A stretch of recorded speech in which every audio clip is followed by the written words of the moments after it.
اعوذ باللہ من الشیطان الرجیم، بسم اللہ الرحمن الرحیم۔ السلام علیکم میرے معزز اور قابل احترام دوستو، ہماری آج کے اس ویڈیو کا موضوع ہے شہادت امام حسین علیہ السلام۔ دوستو، عیون الاخبار و رضا میں جناب امیر المومنین علیہ السلام سے مروی ہے کہ رسول خدا صلی اللہ علیہ وآلہ وسلم نے ارشاد فرمایا، اللہ تعالیٰ نے مجھ سے بہتر اور افضل کوئی مخلوق خلق نہیں فرمائی۔ دوستو، جناب امیر علیہ السلام نے سب کچھ سمجھتے ہوئے صرف عوام الناس کو آپ کی فضیلت سے بہتر طور پر آگاہ کرنے کے لیے سوال کیا کہ یا رسول اللہ، آیا آپ افضل ہیں یا جبریل علیہ السلام؟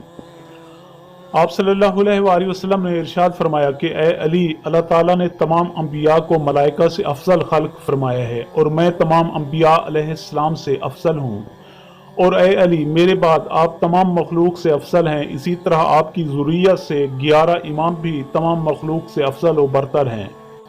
ملائکہ تو ہمارے دوستوں کے بھی خادم ہیں۔ اے علی، وہ فرشتے جو عرش کو اٹھائے ہوئے ہیں اور خدا کی تسبیح و تقدیس کر رہے ہیں، وہ سب ہمارے محبان اور ہماری محبت کا اقرار کرنے والوں کے لیے مغفرت طلب کرتے ہیں۔ لیکن افسوس کہ امت نے ان انوار مقدسہ سے فیض یاب ہونے کے بجائے ان انوار کو بجھانے کی کوشش کی۔ دوستو، محرک القلوب میں روایت ہے کہ جب اپنے تمام یار و انصار شہید کروانے کے بعد مظلوم کربلا علیہ السلام یکو تنہا رہ گئے تو آپ نے بہت گریہ و بکا فرمایا۔ پھر آپ خیام میں تشریف لائے اور کہا کہ اے اہل بیت نبوت، آپ پر حسین علیہ السلام کا آخری سلام ہو۔ میں تم بے آسرا مخدورات کو خدا کے سپرد کرتا ہوں۔ پس آپ نے انہیں خدا پر توکل اور صبر کی تلقین فرمائی اور اپنی بہن جناب ام کلثوم علیہ السلام سے کہا کہ اے بہن، اگر میرے بیمار بیٹے کو غشی سے افاقہ ہوا ہو تو میں اس سے بھی وداع کرنا چاہتا ہوں، کیونکہ آج کے بعد دوبارہ ملاقات نہیں ہوگی۔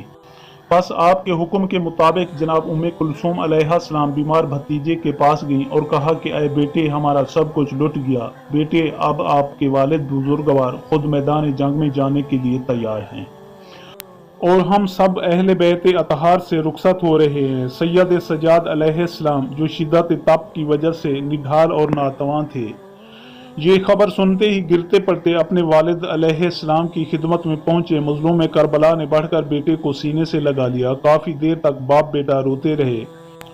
پھر مظلوم باپ نے بیمار بیٹے سے کہا کہ بیٹا، میں راہ خدا میں لڑنے کے لیے جا رہا ہوں، میرے بعد صبر کرنا، ہر مصیبت کو تحمل سے برداشت کرنا، اللہ کی رضا پر راضی رہنا، کیونکہ ہم اہل بیت کا یہی شیوہ ہے۔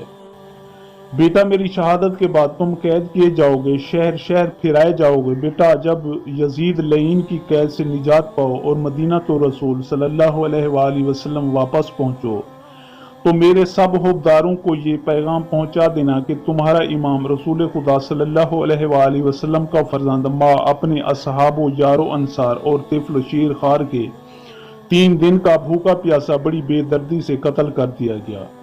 پس جب ٹھنڈا پانی پیو تو میرے اور میرے بچوں کی پیاس کو یاد کر لینا۔ پس آپ علیہ السلام نے بیمار بیٹے کو اسرار علوم ربانی اور اسرار علم امامت و ولایت بتائے اور دیگر امانتیں ان کے سپرد کیں اور میدان کارزار میں تشریف لائے۔ دوستو، روایت میں ہے کہ جب مظلوم کربلا علیہ السلام تمام یار و انصار کی قربانی بارگاہ الہی میں پیش کر چکے اور یکو تنہا رہ گئے تو آپ نے خود میدان کارزار میں جانے کا ارادہ فرمایا۔ تو اس موقع پر آپ علیہ السلام نے ارشاد فرمایا کہ اے لوگو، تم میں سے کوئی ایسا بھی ہے جو اس مصیبت کے وقت اولاد رسول صلی اللہ علیہ وآلہ وسلم کے ساتھ رحم دلی سے پیش آئے اور ان کے ساتھ نیکی اور احسان کا سلوک کرے۔ کیا تم نہیں جانتے کہ میرے باپ علی حیدر کرار علیہ السلام ہیں، میرے نانا تمام انبیاء کے سردار احمد مختار صلی اللہ علیہ وآلہ وسلم ہیں، میری ماں سیدۃ النساء العالمین حضرت فاطمہ الزہرا سلام اللہ علیہا ہیں۔ دوستو، مظلوم کربلا علیہ السلام کی یہ باتیں سن کر قوم اشقیاء نے کہا کہ حسین، ہم یہ جانتے ہیں کہ حسب و نسب، علم و عمل، حلم و سخاوت اور شجاعت میں آپ افضل الناس ہیں، لیکن ہمیں آپ کو اسی حال میں پیاسے ذبح کرنے کا حکم ہے۔